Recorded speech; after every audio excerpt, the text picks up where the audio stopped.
4 babies, all siblings, all dying of natural causes. The courts didn't believe it back in 2003, and neither did Craig Folbigg.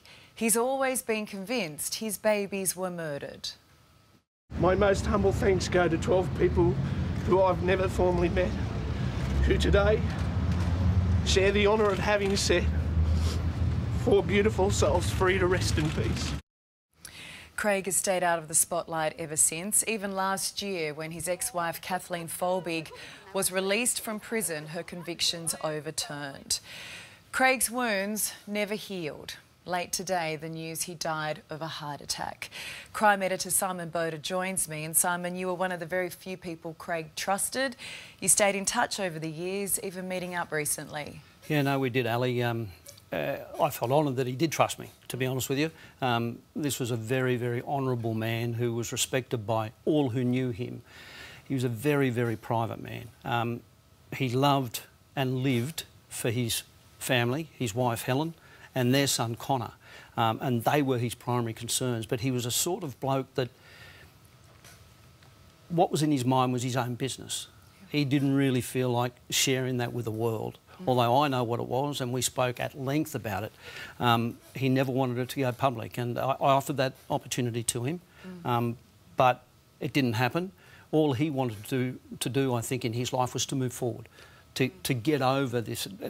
And when you think about it, this has been rehashed so many times over the last 20 years, and that made it very hard for him to live in the present and to get on with his life.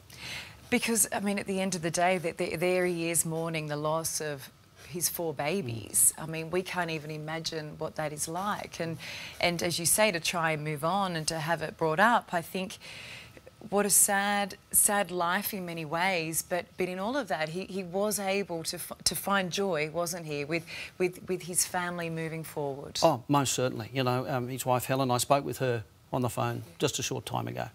And she said, you know, this should be a tribute to Craig, because Craig was a remarkable man. I mean, the burdens he carried, you know, the nightmare that he lived for 20 years, that would be hard for anyone to handle.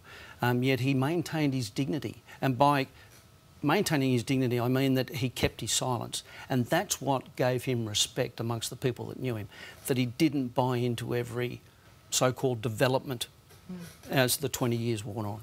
I mean, as you say, you talked to him over the years many times, and I think that goes to not being able to move beyond it entirely, as you say. Do you think he had regrets? Regrets? Interesting question. I think he's lived his life the best he can since losing those four babies.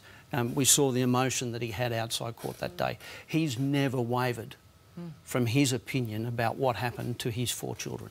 And that, I think, has stayed with him the whole time. So, yeah, regrets, I don't think he had regrets. When you think about that he remarried Helen, they've got a son, Connor. He's so proud of his son. And it was Helen who found him on Sunday morning. She dialed 000. He'd had a heart attack. He had been diagnosed with cancer in October last year. I'd met him just a short time before that, and I remember when we parted ways, we hugged, and there was a few tears, because he was a very emotional man. He held a lot of that emotion in him, but he was also, as I say, such an honourable fellow. Well, he lived his life with such grace, and I know you're really feeling his passing today, and of course our thoughts and prayers are with Helen and his son Connor tonight. Absolutely. Thanks for that, Simon. Thank you.